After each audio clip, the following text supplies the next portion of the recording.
Hello guys, open talks മല്ലുവിൻ്റെ പുതിയൊരു വീഡിയോയിലേക്ക് എല്ലാവർക്കും സ്വാഗതം. ഇന്ന് നമ്മുടെ ഒപ്പം ഉള്ളത് ദ ഹോൾ ന്യൂ CT110X അല്ല, 2021 മോഡൽ CT110X ആണ്. നിങ്ങൾ പലർക്കും അറിയാം, ഇത് നമ്മുടെ സ്വന്തം വണ്ടിയാണ്. ഞാൻ ഈ വണ്ടിയെ പറ്റിയുള്ള ഒരു 3 റിവ്യൂ നമ്മുടെ ചാനലിൽ ഇട്ടിട്ടുണ്ട്. ഏകദേശം 50,000 കിലോമീറ്ററിൻ്റെ യൂസർ എക്സ്പീരിയൻസ് റിവ്യൂ ഇട്ടുണ്ട്, പിന്നെ 1 ലക്ഷം ഇട്ടുണ്ട്. അപ്പോൾ നമ്മുടെ 1 ലക്ഷത്തിൻ്റെ താഴെ ഒരു കമൻറ്റ് വന്നു, ബ്രോ 1,50,000 കഴിയുമ്പോൾ ഒരു റിവ്യൂ ചെയ്യണമെന്ന്. അപ്പോൾ ഞാൻ ഈ മീറ്ററിലേക്ക് നോക്കിയപ്പോൾ 1,50,000 കഴിഞ്ഞ്. ഈ മീറ്ററിൽ ഇപ്പോൾ 1,30,000 39,000 ഓടിയിട്ടുണ്ട്. പിന്നെ അല്ലാതെ നമുക്കൊരു 10,20,000 കിലോമീറ്റർ വേറെ ഓടിയിട്ടുണ്ട്. നമ്മൾ എങ്ങനെ പോയാലും ഒരു 1,60,70,000 വണ്ടി ഓടുന്നുണ്ട്. അപ്പോൾ ഇതിനെപ്പറ്റി ഒരു ഡീറ്റെയിൽ റിവ്യൂ ചെയ്തേക്കാമെന്ന് വിചാരിച്ചു. വീഡിയോയിലേക്ക് കിടക്കുന്നതിന് മുമ്പ് നമുക്ക് 2-3 കാര്യങ്ങൾ പറയാനുണ്ട്. ഞാനിപ്പം പുതിയൊരു രീതിയിലാണ് സത്യം പറഞ്ഞ വീഡിയോ എടുക്കുന്നത്. നേരത്തെ നമ്മുടെ വീഡിയോ എടുക്കുന്ന സമയത്ത് ഒന്നുകിൽ നമ്മുടെ അനിയൻ ബാക്കിൽ നിന്ന് വീഡിയോ എടുക്കുന്നുണ്ടായിരുന്നു, ഇല്ലെങ്കിൽ നമ്മുടെ ഫ്രണ്ട് മുപ്പിളി എടുക്കുന്നുണ്ടായിരുന്നു. ഇപ്പം 2 പേർക്കും ചില കാരണങ്ങളാൽ അവർക്ക് വരാൻ പറ്റുന്നില്ല. അനിയന് പഠിക്കാൻ പോകണമെന്ന്, മുപ്പിളിയാണെങ്കിൽ കോട്ടൺ DVC ജോലിക്ക് കയറി.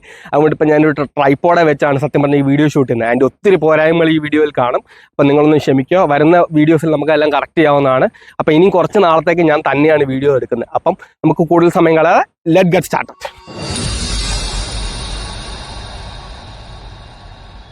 നമുക്കിനി എല്ലാ വീഡിയോയിലെപ്പോഴേ വണ്ടിയുടെ ഫ്രണ്ടിൽ നിന്ന് തന്നെ തുടങ്ങാം. ഈ വണ്ടിയുടെ ഫ്രണ്ടിൽ എനിക്ക് ഏറ്റവും ഇഷ്ടപ്പെട്ട കാര്യങ്ങളിലൊന്ന് ഈ വണ്ടിയുടെ ഹെഡ്ലാമ്പാണ്.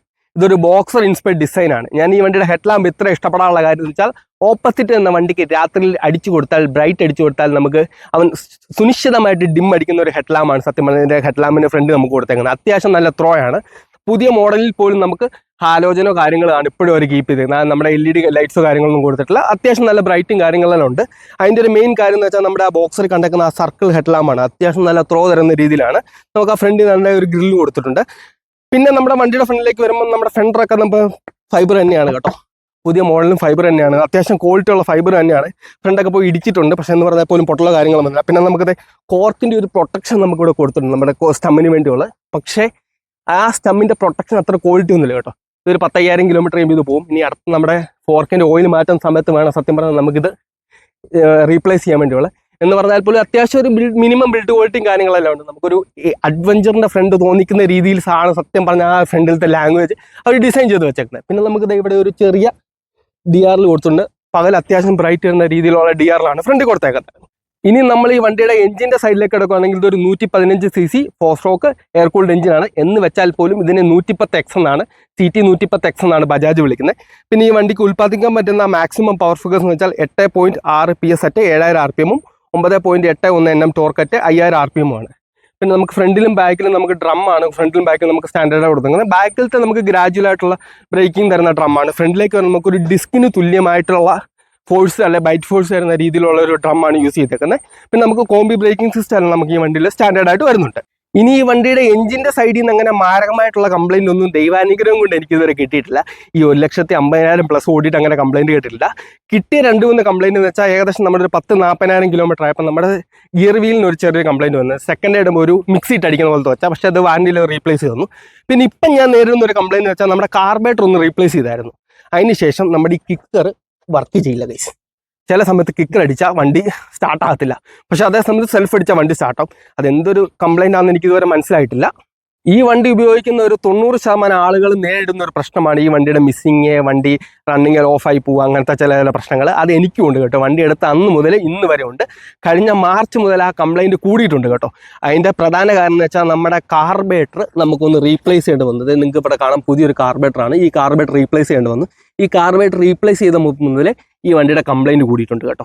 ആ കംപ്ലയിൻറ്റ് എന്താണെന്ന് ഞാൻ നിങ്ങൾക്ക് പറഞ്ഞുതരാം. കഴിഞ്ഞ മാർച്ചൊക്കെ ആയപ്പോഴത്തേക്കും നമ്മുടെ വണ്ടി റണ്ണിങ്ങിൽ ഓഫായിപ്പോയി. റണ്ണിങ്ങിൽ ഓഫായി പോകും. പിന്നെ സെൽഫ് അടിച്ചാലും കിക്കർ അടിച്ചാലും വണ്ടി എടുക്കത്തില്ല. പിന്നെ നമ്മൾ സെക്കൻഡ് ആയിട്ട് വണ്ടി തള്ളി വേണം സ്റ്റാർട്ടാക്കാൻ. അങ്ങനെ തള്ളി സ്റ്റാർട്ടാക്കി ഞാൻ നമ്മുടെ ബജാജിൻ്റെ ഷോറൂമിൽ കൊണ്ട് കൊടുത്തു. ഞാൻ നമ്മുടെ ഫസിനോട് റിവ്യൂവിൻ്റെ അകത്ത് ആ കാര്യം പറഞ്ഞിട്ടുണ്ടായിരുന്നു. നമ്മൾ അവിടെ കൊണ്ട് കൊടുത്തു കഴിഞ്ഞപ്പോഴത്തേക്കും അവർ 1.5 ആഴ്ച എടുത്ത് ഈ കംപ്ലയിൻറ്റ് കണ്ടുപിടിക്കാൻ. സത്യം പറഞ്ഞാൽ കാർബേറ്ററിനാണെന്ന് എനിക്ക് ഇതുവരെ ഞാൻ ഇപ്പോഴും വിശ്വസിക്കുന്നില്ല കാർബേറ്ററിനെയാണ്. അത് പറയാനുള്ള കാരണം വെച്ചാൽ, വണ്ടിയുടെ ആ കംപ്ലയിൻറ്റ് ഇപ്പോഴും ഉണ്ട്. 100% കംപ്ലയിൻറ്റിൽ നിന്ന് 10% കുറഞ്ഞിട്ടുണ്ട്. അങ്ങനത്തെ ഒരു കാര്യം മാത്രമേ അവർക്ക് ചെയ്യാൻ പറ്റിയിട്ടുള്ളൂ. അതിനുശേഷം വണ്ടി ഇപ്പോഴും റണ്ണിങ്ങിൽ ഓഫായി പോകും. പക്ഷേ റണ്ണിങ്ങിൽ ഓഫായി പോകുമ്പോൾ ചിലപ്പോൾ അടിച്ചാലങ്ങ് എടുക്കും കേട്ടോ. രാവിലെ വണ്ടി സ്റ്റാർട്ടാക്കാൻ നോക്കുന്ന സമയത്ത് വണ്ടി അടിച്ചാൽ എടുക്കത്തില്ല. കിക്കർ എന്തായാലും ഇപ്പം വർക്ക് ചെയ്യുന്നില്ല. ഇപ്പം കുറച്ച് ദിവസമായിട്ട് കിക്കർ വർക്ക് ചെയ്യുന്നത്. സെൽഫ് അടിച്ചാൽ വണ്ടി ഇങ്ങനെ പമ്മി പമ്മി പമ്മി പമ്മി നിന്ന് ഒരു 10-30 സെക്കൻഡൊക്കെ കഴിയുമ്പോൾ വണ്ടി അങ്ങ് തുമ്മി എടുത്തേന്ന് പറഞ്ഞ ഒറ്റ ചാട്ടത്തിൽ വണ്ടി സ്റ്റാർട്ടാകും കേട്ടോ. അങ്ങനത്തെ ഒരു കംപ്ലയിൻറ്റ് ഈ വണ്ടിക്ക് എന്തായാലും ഇപ്പോൾ ഉണ്ട്. അത് ഞാൻ ബജാജിൽ കൊണ്ട് കാണിച്ച് അവർക്ക് കൈ മലത്തിക്കൊണ്ടിരിക്കുകയാണ്. അവർ കൈയും കെട്ടിക്കൊണ്ട് നിൽക്കുകയാണ്. എന്തായി കംപ്ലയിൻ്റ് എന്നുള്ള കാര്യം അവർക്ക് മനസ്സിലാകുന്നില്ല. എനിക്ക് പറയാനുള്ള കാര്യം എന്ന് വെച്ചാൽ ബജാജ് ഇരിക്കുന്ന പലർക്കും സത്യം പറഞ്ഞാൽ ഈ വണ്ടി പണിയാൻ അറിയത്തില്ല എന്നാണ് എനിക്ക് തോന്നിയിട്ടുള്ളത്. അതിൻ്റെ കാര്യം എന്ന് വെച്ചാൽ ബജാജിൻ്റെ ഒരു ഹോട്ട് സെല്ലിംഗ് മോഡലിലുള്ള ഒന്നാണ് സത്യം പറഞ്ഞാൽ നമ്മുടെ CT സീരീസ്. പക്ഷേ ആ വണ്ടിയുടെ കംപ്ലൈൻറ്റുകൾ അവർ മാറ്റുന്നത്. പലരും നമ്മുടെ ഈ ഡിസ്ക്രിപ്ഷൻ ബോക്സിലും നമ്മുടെ കമൻറ്റിലും പേഴ്സണലായിട്ട് എനിക്ക് മെസ്സേജ് അയച്ച് പറഞ്ഞിട്ടുള്ളതാണ് CTക്ക് ഈ ഒരു മിസ്സിംഗ് കംപ്ലൈൻറ്റ് ഉണ്ട്, ഈ ഒരു റണ്ണിങ്ങിലുള്ള കംപ്ലൈൻറ്റ് കാര്യങ്ങളും. പക്ഷേ അത് ഫിക്സ് ചെയ്ത് ആരും ഇതുവരെ അങ്ങനെ ഒരു ഫിക്സ് ചെയ്തായിട്ടോ അല്ലെങ്കിൽ ആരും അങ്ങനെ ഒരു കംപ്ലൈൻറ്റ് റെക്ടിഫൈ ആയിട്ട് പറഞ്ഞിട്ടില്ല. പിന്നെ നമ്മുടെ കാർബേറ്ററിൻ്റെ കംപ്ലൈൻറ്റ് സത്യം പറഞ്ഞാൽ ഇതുവരെ മാറിയിട്ടില്ല. കാർബേറ്ററിനാണെന്ന് ഞാൻ ഇപ്പോഴും വിശ്വസിക്കുന്നില്ല. അവർ വണ്ടിയുടെ RR യൂണിറ്റ് മാറ്റി നോക്കി, നമ്മുടെ മറ്റേ എല്ലാ സാധനങ്ങളും അവർ മാറ്റി, ഫിൽറ്റർ ഉൾപ്പെടെല്ലാം മാറ്റി നോക്കിയിട്ട് അവസാനമാണ് ഇങ്ങനെ ഒരു കംപ്ലൈൻറ്റ് കണ്ടിട്ട്. പിന്നെ റണ്ണിങ്ങിലായതുകൊണ്ട് പിന്നെ ഞാൻ അങ്ങനെ വലിയതായിട്ട് പറയുന്നില്ല, കാരണം അവരോട് പറഞ്ഞിട്ട് കാര്യമില്ലെന്ന് മനസ്സിലായതുകൊണ്ട്. പിന്നെ നമുക്ക് വേറൊരു പണി കിട്ടിയെന്ന് വെച്ചാൽ നമ്മുടെ ഈ ഓയിൽ ഫിൽറ്ററിൻ്റെ സീല് നമുക്ക് ഇവിടുത്തെ ഈ ഒരു പോർഷൻ നമുക്കൊന്ന് പോയായിരുന്നു. നമുക്ക് ലേത്തി കൊടുത്തൊന്ന് ഫിക്സ് ചെയ്യണമെന്ന് ഏകദേശം ഒരു 1500 രൂപ ലേത്തി പോയായിരുന്നു. അത് എൻ്റെ സത്യം പറഞ്ഞാൽ എൻ്റെ ഇത് പറ്റിയ മിസ്റ്റേക്കാണ്. നമ്മൾ ഓയിൽ ചേഞ്ച് ചെയ്ത് ലോക്കലി ഓയിൽ ചേഞ്ച് ചെയ്ത സമയത്ത് നമ്മുടെ ഈ ഒരു ബോൾട്ട് അവർ ഓവർടൈറ്റ് ചെയ്തു. അപ്പോൾ ഇതിൻ്റെ അകത്ത് ആ ലോക്ക് നമ്മുടെ എന്നാ പറയണ്ട ആ ലോക്ക് പൊട്ടിയിട്ട് സത്യം പറഞ്ഞാൽ ഈ നട്ട് ലൂസായി 3 നട്ടും ഇങ്ങനെ വെളിയിലോട്ട് പോകുന്നു.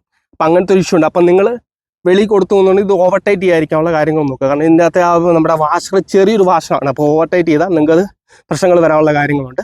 അപ്പോൾ ഇതൊക്കെയാണ് സത്യം പറഞ്ഞാൽ നമുക്ക് ഇവിടെ ഈ ഒരു രീതിയിൽ പണി കിട്ടിയിട്ടുള്ളത്. ഈ വണ്ടിയിൽ ഞാൻ നേരിട്ട വേറൊരു പ്രശ്നം എന്ന് വെച്ചാൽ നമ്മുടെ ഇവിടുത്തെ ഈ ഗ്യാസ് കിറ്റില്ലേ, ഈ എഞ്ചിൻ്റെ ഇവിടുത്തെ ഈ വീഡിങ് നമുക്ക് ഏകദേശം ഒരു 10-30,000 കിലോമീറ്റർ കഴിയുമ്പോൾ അത് അടിച്ചു പോകും കേട്ടോ. അത് പൊട്ടിയിട്ട് നമുക്ക് ഇവിടെ ലീക്ക് വരും. ആ ലീക്ക് വന്നതിൻ്റെയാണ് നിങ്ങൾക്ക് ഇവിടെ നമുക്ക് ആ ഒരു കളർ വ്യത്യാസം കിട്ടില്ല. നമുക്ക് ആ ലീക്ക് വന്നത് നമുക്ക് കമ്പനിയെ സ്റ്റാൻഡേർഡായിട്ട് വന്ന ഏകദേശം ഒരു 10-40,000 കിലോമീറ്റർ കിട്ടിയായിരുന്നു. അത് കഴിഞ്ഞ് വരുന്ന എല്ലാം 10-30,000 കിലോമീറ്റർ പോകും. ഇത് മാറ്റാനുള്ളതെന്ന് വെച്ചാൽ ഇതിൻ്റെ ആ ഒരു ഗ്യാസ് കിറ്റിൻ്റെ വില 120 രൂപ, പിന്നെ മാറ്റാൻ ഒരു 100 രൂപ വരുന്നുണ്ട്. അപ്പം നമ്മൾ ഈ ടാങ്കും കാര്യങ്ങളെല്ലാം അഴിച്ചാൽ മാത്രമേ ചെയ്യാൻ പറ്റുന്നുള്ളൂ. ഒരു 300 രൂപയ്ക്കകത്ത് നമുക്ക് നിൽക്കും. പിന്നെ അതേ എൻ്റെ ഒരാൾ പറഞ്ഞൊരു കാര്യം, ഇവിടുത്തെ ലോക്കൽ മെക്കാനിക്ക് പറഞ്ഞൊരു കാര്യമാണ് അതെ ഈ ഒരു സാധനം, ഈ ഒരു പ്ലഗ് കണക്ട്, ഈ ഒരു പ്ലഗ് ഇതെന്താ സംബന്ധിച്ച് മനസ്സിലായത്, ഈ ഒരു പ്ലഗ് മാറ്റിയാൽ തന്നെ നമ്മുടെ വണ്ടിയുടെ പകുതി മിസ്സിങ് മാറുമെന്നാണ് പറഞ്ഞേക്കുന്നത്. അപ്പോൾ ഇത് ഞാൻ തപ്പിയിട്ട് കിട്ടിയില്ല, ബജാജ് തപ്പിയിട്ടും കിട്ടിയില്ല, അല്ലെങ്കിൽ ഞാൻ ഒന്ന് മാറ്റി നോക്കിയേനെ. പിന്നെ വേറെ കാര്യം എന്ന് വെച്ചാൽ നമ്മുടെ ടാങ്കിൻ്റെ അകത്ത് വരുന്ന ഈ ഒരു ഇത് കണ്ടില്ലേ, ഇത് ഞാൻ ഊരിയിട്ടേക്കാണ് കേട്ടോ. ഒരു ലോക്കൽ മെക്കാനിക്ക് പറഞ്ഞിട്ടാണ്. നമ്മുടെ എത്തനോൾ മിക്സ് ചെയ്ത പെട്രോളിൻ്റെ അകത്ത് വെള്ളം മിക്സ് ആക്കിയുമ്പോൾ നമ്മുടെ എഞ്ചിനിലോട്ട് ഇറങ്ങി അത് കംപ്ലൈൻറ്റ് വരാനുള്ള ചാൻസ്, ഇവിടെ ഒരു ക്ലോക്കിങ് വരാൻ ചാൻസ് ഉണ്ടെന്നുള്ള കാര്യം കൊണ്ട് ഞാൻ അത് ഊരിയിട്ടേക്കാണ്. അതുകൊണ്ട് തന്നെ വരെയുള്ള നമ്മുടെ മിസ്സിങ് നമുക്ക് ആ ഒരു സോൾവ് ചെയ്യാൻ പറ്റിയിട്ടുണ്ട്. പക്ഷേ പൂർണ്ണമായിട്ട് മാറിയിട്ടില്ല. പൂർണ്ണമായിട്ട് എൻ്റെ കംപ്ലൈൻറ്റ് എന്തായാലും ബജാജ് തന്നെയാണ് കണ്ടുപിടിക്കേണ്ടത്. അപ്പം ഇതൊക്കെയാണ് ഈ ഒരു സൈഡിൽ എനിക്ക് നേരിട്ടുള്ള പ്രശ്നം. ഇനി നമ്മൾ വണ്ടിയുടെ ചെയിൻ ലൈഫിലേക്ക് എടുക്കുകയാണെങ്കിൽ എനിക്കൊരു 30-35,000 കിലോമീറ്റർ എനിക്ക് ആവറേജ് ചെയിൻ ലൈഫ് കിട്ടുന്നുണ്ട്. ഞാൻ നമ്മുടെ ഗിയർ ഓയിലാണ് സത്യം പറഞ്ഞാൽ എന്തിൻ്റെ ലൂബിന് യൂസ് ചെയ്യുന്നത്. നമ്മുടെ ക്ലോസ് ചെയിൻ ആണ് വന്നെങ്കിൽ ചെയിൻ കവറും കാര്യങ്ങളെല്ലാം വന്നിട്ട് ഈ ചെയിൻ കവറിന് പൊട്ടിപ്പോയായിരുന്നു. പുതിയ ചെയിൻ കവർ വെച്ചാണ് അതിന് ഏകദേശം ഒരു 1200 രൂപ വന്നു.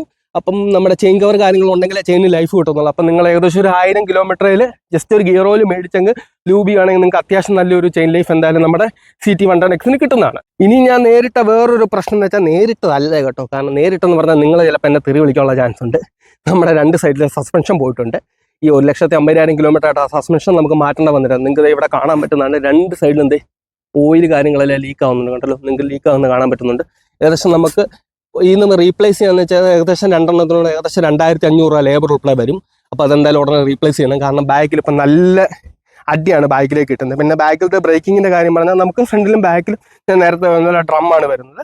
അത്യാവശ്യം എനിക്കൊരു ഡ്രമ്മിൻ്റെ ലൈഫ് എന്ന് വെച്ചാൽ ഏകദേശം ഒരു 20,000 കിലോമീറ്റർ എനിക്ക് ആവറേജ് കിട്ടുന്നുണ്ട്. ടയർ ലൈഫ് എന്ന് വെച്ചാൽ ഏകദേശം എനിക്ക് ബാക്ക് ഒരു 30 കിട്ടുന്നുണ്ട്, ഫ്രണ്ട് ഒരു 40-45 എനിക്ക് കിട്ടുന്നുണ്ട്. അത്യാവശ്യം ഞാനങ്ങനെ എഞ്ചിൻ ബ്രേക്കിങ് കാര്യങ്ങളുമാണ് നമ്മുടെ യൂസ് ചെയ്യുന്നത്. പിന്നെ ബാക്കിലേക്ക് വരുമ്പോൾ നമുക്കത് ആ ബോക്സിൻ്റെ രീതിയിലുള്ള ടെയിലൈറ്റ് കാണാൻ പറ്റുന്നുണ്ട്. പിന്നെ നമുക്കിവിടെ ചെറിയ കാര്യങ്ങളൊക്കെ വെച്ച് കെട്ടാനുള്ള കാര്യങ്ങളെല്ലാം നമുക്കിവിടെ വരുന്നുണ്ട്. അതേ തന്നെ ഒരു ചെറിയ ഗ്രിപ്പിങ് വരുന്നുണ്ട്. പിന്നെ നമുക്ക് ലൈറ്റ്സ് എല്ലാം നമുക്ക് ഹാലോജനാണ് വരുന്നത്. പിന്നെ ഈ ബോക്സ് ഞാൻ എക്സ്ട്രാ വെച്ചാണ് ഏകദേശം ഒരു 1,500 രൂപയായി. ഫിറ്റിംഗ് ഉൾപ്പെടെ 2,000 രൂപ ആയിട്ടുണ്ട്. ഇനി നമ്മൾ വണ്ടിയുടെ സീറ്റിങ്ങിലേക്ക് എടുക്കുകയാണെങ്കിൽ ഒരു ആവറേജ് സീറ്റിംഗ് ആണ്. അങ്ങനെ വലിയ ഹാർഡും അല്ല വലിയ സോഫ്റ്റും അല്ലാത്ത ഒരു സീറ്റിംഗ് ആണ്. പിന്നെ വണ്ടിയുടെ റൈഡ് ക്വാളിറ്റി എന്ന് വെച്ചാൽ ആവറേജ് റൈഡ് ക്വാളിറ്റിയാണ്. കാരണം ഇതിന് നമുക്കൊരു ബുള്ളറ്റ് പോകുന്ന റൈഡ് ക്വാളിറ്റി കാര്യങ്ങളൊന്നും എക്സ്പെക്ട് ചെയ്യാൻ പറ്റത്തില്ല. കാരണം ഇതൊരു 115 cc ഒരു ചെറിയ വണ്ടിയാണ്. പിന്നെ നമുക്ക് ഈ സീറ്റ് അത്ര ഹാർഡും അല്ല സോഫ്റ്റും അല്ല. നിങ്ങൾ ഒറ്റ സ്ട്രെച്ചിലൊരു 50 കിലോമീറ്റർ ഒക്കെ പോവുകയാണെങ്കിൽ നമുക്ക് ബാക്കിൽ അത്യാവശ്യം പെയിൻ എടുക്കും. പിന്നെ നടുവിന് അത്യാവശ്യം പെയിനും കാര്യങ്ങളെല്ലാം എടുക്കുന്ന ഒരു സീറ്റിംഗ് ആണ് കൊടുത്തേക്കുന്നത്. അതുകൊണ്ട് നിങ്ങൾ ഈ സീറ്റ് എടുക്കുകയാണെങ്കിൽ കുറച്ചുകൂടി ഒന്ന് കംഫർട്ടബിൾ ആക്കാനേ ഞാൻ പറയത്തുള്ളൂ. പിന്നെ നമ്മുടെ ടാങ്കിലേക്ക് ഇടങ്ങുന്നത് ഒരു 11 ലിറ്റർ ടാങ്കാണ് കൊടുത്തേക്കുന്നത്. ഞാൻ നേരത്തെ പറഞ്ഞ പോലെ തന്നെ നമുക്ക് 2.3 ലിറ്ററോളം ഇതിന് നമ്മുടെ റിസർവ് വരുന്നത്. പുതിയ മോഡൽ അത് ബാധകമല്ല. പിന്നെ നമ്മുടെ ഹാൻഡിലേക്ക് ഇടങ്ങുന്ന ഒരു വൈഡ് ആയിട്ടുള്ള ബാർ ഹാൻഡിലാണ് കൊടുത്തേക്കുന്നത്. അത് നോർമൽ സ്വിച്ചസും കാര്യങ്ങളെല്ലാം കാണാൻ പറ്റുന്നുണ്ട്. പുതിയ മോഡലിൽ നമുക്കിവിടെ ചാർജർ ഓപ്ഷൻ ഇവിടെ കൊടുക്കുന്നുണ്ട്. ഈ ചാർജർ ഞാൻ എക്സ്ട്രാ ഫിറ്റ് ചെയ്തതാണ്. നിങ്ങൾക്കത് ഈ മീറ്ററിൽ കാണാൻ പറ്റുന്നുണ്ട് 39,382.3 ഓടിയിട്ടുണ്ട്. ഒരു ആനലോഗ് മീറ്ററാണ് കൊടുത്തത്. പുതിയ മോഡലിൽ നമുക്ക് ആ മീറ്ററിന് ഒരു വ്യത്യാസങ്ങളും കാര്യങ്ങളൊന്നും വരുത്തിയിട്ടില്ല. പിന്നെ ഞാൻ നേരിടുന്ന പ്രശ്നം എന്ന് വെച്ചാൽ നമ്മുടെ ഈ ഫ്യൂവൽ ഗേജ് ഇടയ്ക്കിടയ്ക്ക് അടിച്ചു പോകും കേട്ടോ. ഇത് കറക്റ്റ് അല്ല. വണ്ടിയുടെ ഫുൾ ടാങ്ക് അടിച്ചാൽ പോലും ഈ ഫ്യൂൽ ഗേജ് അല്ല, ഇടയ്ക്കിടയ്ക്ക് പോകും. ഞാൻ പിന്നെ ഇപ്പം മാറ്റാൻ പോകാറില്ല. പിന്നെ നമ്മുടെ ഈ വണ്ടിയിൽ ഇപ്പം മഴ സമയത്ത് വേറൊരു പ്രശ്നം നേരിടുന്ന വെച്ചാൽ വണ്ടിക്കകത്ത് നിന്ന് വെള്ളം ഇറങ്ങുന്നുണ്ട്. അത് എനിക്ക് തോന്നുന്നു ഈ ഒരു ഹോളിൽ കൂടിയാണെന്ന് തോന്നുന്നു. ഇവിടുത്തെ ഈ ലോക്കോ ഈ ഹോളിൽ കൂടെയാണോ അതോ വണ്ടിയുടെ ഫിൽറ്റർ ബോക്സിൻ്റെ ഇടയിലേക്കാണോ എന്ന് അറിയത്തില്ല. വണ്ടിയുടെ ഇറങ്ങുന്നുണ്ട്.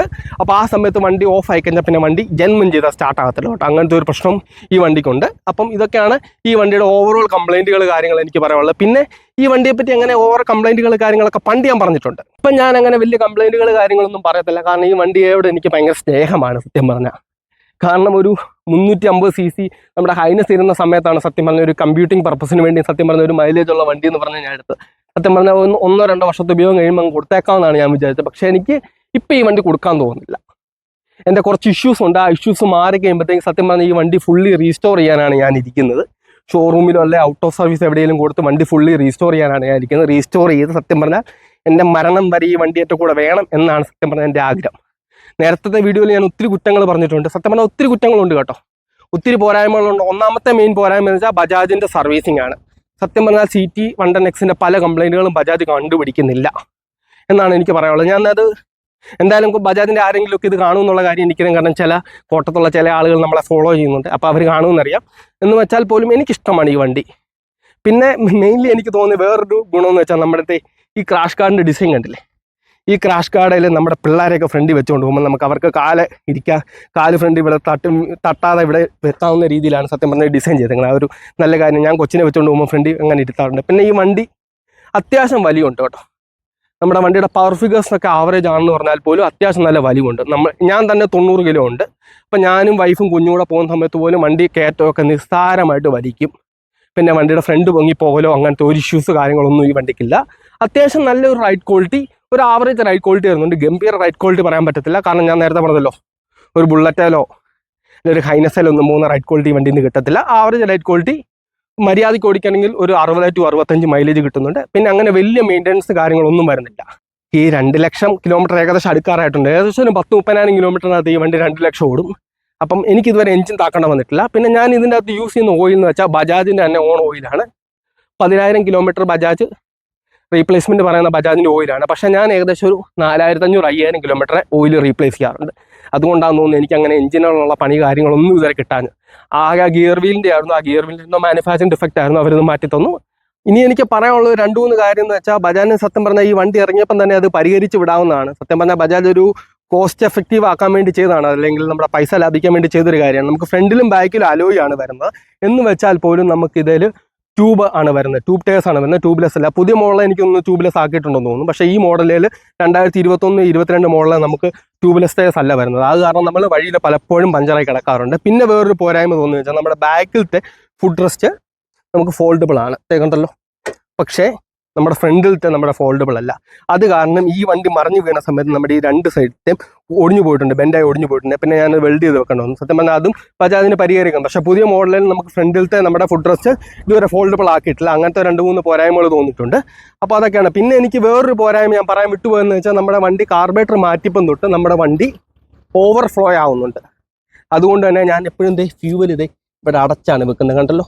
അപ്പം ഫ്യൂവൽ പോകുന്നതിൻ്റെ ഒരു പ്രശ്നം കാണാണ്. എപ്പോൾ നോക്കിയാലും ആ സൈഡിൽ നിന്ന് പെട്രോളിൻ്റെ സ്മെല്ലുണ്ട്. പക്ഷേ ടാങ്കിന് ഓട്ടയോ കാര്യങ്ങളൊന്നും ഇതുവരെ വീണിട്ടില്ല. അപ്പോൾ ഇതാണ് കാര്യം. അപ്പോൾ അങ്ങനെ ഉണ്ടെങ്കിൽ നിങ്ങൾ ആ ഫ്യൂവൽ ഓഫ് ചെയ്ത് വെച്ചോ. കാരണം നമ്മുടെ പെട്രോൾ വെറുതെ കളയണ്ട. ഈ 106 രൂപ റേറ്റുള്ള സമയത്ത് പെട്രോൾ വെറുതെ കളയില്ല കേട്ടോ. ബജാജിന് ഇടയ്ക്കിടയ്ക്ക് മോഡൽ ഡിസ്കണ്ടിന്യൂ ചെയ്യുന്ന ഒരു പരിപാടിയുണ്ട്. 2025 തുടങ്ങിയ സമയത്തും ബജാജ് CT 110Xനെ അങ്ങ് ഡിസ്കണ്ടിന്യൂ ചെയ്തായിരുന്നു. പക്ഷേ അതൊരു തെറ്റാണെന്ന് മനസ്സിലാക്കിയ ബജാജ് പിന്നെ അതിനെ റീലോഞ്ച് ചെയ്തു. റീലോഞ്ച് ചെയ്തപ്പം വരുത്തേക്കുന്ന മാറ്റങ്ങൾ വെച്ചാൽ നമ്മുടെ ഇലക്ട്രോണിക് കാർബറേറ്റർ മാറ്റി ഫ്യൂൽ ഇഞ്ചക്ഷനിലേക്ക് കൊടുത്തു. പിന്നെ നമുക്ക് ഫ്രണ്ടിലേക്ക് വരുമ്പോൾ നമ്മുടെ ടയേഴ്സ് നമുക്ക് ട്യൂബ്ലെസ് ആക്കിയെന്നാണ് എനിക്ക് തോന്നുന്നത്. ഫ്രണ്ടിലത്തെ ബാക്കിൽ നിന്ന് ഒരു ട്യൂബ്ലെസ് കൊടുത്തു. പിന്നെ അതേ നമുക്ക് ഇവിടെ ഒരു ചാർജിങ് പോർട്ട് നമുക്ക് എക്സ്ട്രാ ആയിട്ട് ആഡ് ചെയ്തിട്ടുണ്ടെന്നാണ് എനിക്ക് തോന്നുന്നത്. പിന്നെ നമ്മുടെ സൈഡ് സ്റ്റാൻഡ് കട്ട് ഓഫ് ഈ വണ്ടിയിലേക്ക് കൊടുത്തിട്ടുണ്ടെന്നാണ് എനിക്ക് മനസ്സിലായിരിക്കുന്ന കാര്യം. അങ്ങനെ ഒരു 3-4 മാറ്റങ്ങളാണ് വരുത്തിയത്. പക്ഷേ ഓവറോൾ ഡിസൈനിലോ ലാംഗ്വേജിലോ ബജാജ് ഇതുവരെ ഒരു മാറ്റങ്ങൾ വരുത്തിയിട്ടില്ല. അപ്പം ഇതൊക്കെയാണ് എനിക്ക് ഈ വണ്ടിയുടെ വിശേഷങ്ങൾ പറയാനുള്ളത്. പിന്നെ നമ്മുടെ ഇന്നത്തെ വീഡിയോയിൽ ഒത്തിരി പോരായ്മകളുണ്ടെന്നുള്ള കാര്യം എനിക്കറിയാം. കാരണം ഞാൻ നേരത്തെ പറഞ്ഞ പോലെ ഫ്രണ്ടിൽ നിന്ന് എടുക്കുന്ന ആളില്ല, ഞാൻ മാത്രമേ ഉള്ളൂ. അതുകൊണ്ട് തന്നെ ട്രൈപോഡയിലും ഹാൻഡ് ക്യാമറയിലൊക്കെ വെച്ചിട്ടാണ് ഞാൻ എടുക്കുന്നത്. അപ്പം പോരായ്മകൾ ക്ഷമിക്കുക. അപ്പം മറ്റൊരു നല്ല വീഡിയോയുമായി കടന്നു വരാമെന്ന് വിശ്വസിക്കുന്നു. It's me Bibin signing out.